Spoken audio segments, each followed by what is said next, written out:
അതെ, കൊല്ലത്തെ ഞാൻ ചതിച്ചിട്ട് ഞാൻ കൊച്ചിയുടെ കൂടെ നിന്നതാ. പോ ചുമ്മാ.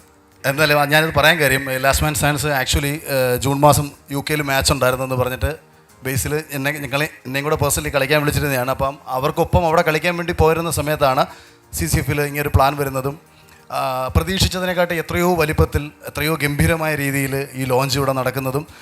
ഞാൻ ആക്ച്വലി ചിന്തിച്ചിരുന്നില്ല ഇത്രയും ഒരു ഗ്രാൻഡ് ലോഞ്ചാണെന്ന്. കാര്യം കഴിഞ്ഞ തവണ KCLൻ്റെ ഭാഗമായിട്ട് അതിൻ്റെ ലോഞ്ചിന് നമ്മൾ പോയിരുന്നപ്പോൾ സമാനമായ രീതിയിൽ റെഡൊക്കെ ഇട്ടിട്ട് ഇവരവിടെ ഇരിപ്പുണ്ടായിരുന്നു, ഞങ്ങളിപ്പുറത്ത് ബ്ലൂ ഇട്ടിട്ട് ഇരിപ്പുണ്ടായിരുന്നു. അപ്പോൾ അന്ന് നടന്ന KCLൻ്റെ ഏറ്റവും വലിയ ഒരു ലോഞ്ച് പോലെ സമാനമായ രീതിയിൽ മികച്ച രീതിയിൽ തന്നെ CCF സംഘടിപ്പിച്ചിരിക്കുകയാണ്. അപ്പോൾ ഇതിന് പിന്നിൽ ഒരുപാട് കഷ്ടപ്പാടുണ്ട്. സ്വാഭാവികമായിട്ടും പ്രായം എന്താണെന്ന് അറിഞ്ഞുകൂടാത്ത കുറച്ച് പേരുണ്ട് ഈ CCFൻ്റെ തലപ്പത്ത്. അപ്പോൾ അവരാണിതിൻ്റെ പിന്നിൽ. പിന്നെ നമ്മുടെ ടീം ഓണർ കിഡു. അപ്പോൾ കിഡു ഞാനും കൂടെ ചേർന്ന് ടീം ഇടുന്നു എന്ന് പറഞ്ഞപ്പോൾ എല്ലാവരും ഉറപ്പിച്ചു ഇത് ഗ്രൗണ്ടിൽ നടക്കുന്നതിനെക്കാട്ടി അടി പുറത്ത് കിടക്കുമെന്നു.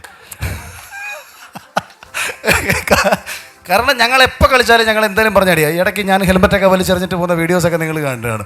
എൻ്റെ കൂടെ ഓടാൻ നിന്ന് കഴിഞ്ഞാൽ ലാസ്റ്റ് വാളി സിംഗിൾ എടുക്കത്തില്ല. അപ്പോൾ ഞാൻ കുറച്ച് വീഡിയോസൊക്കെ കിടുവിൻ്റെ ഇട്ടിട്ടുണ്ട്. അപ്പം കുറച്ച് പേര് കമൻറ്റൊക്കെ ഇട്ടിട്ടുണ്ട് ഈ ക്രിസ്മസ് അപ്പൂപ്പനെ കൊണ്ട് ഏത് ടീമിലാണ് കളിക്കുന്നതെന്നൊക്കെ പറഞ്ഞിട്ട്.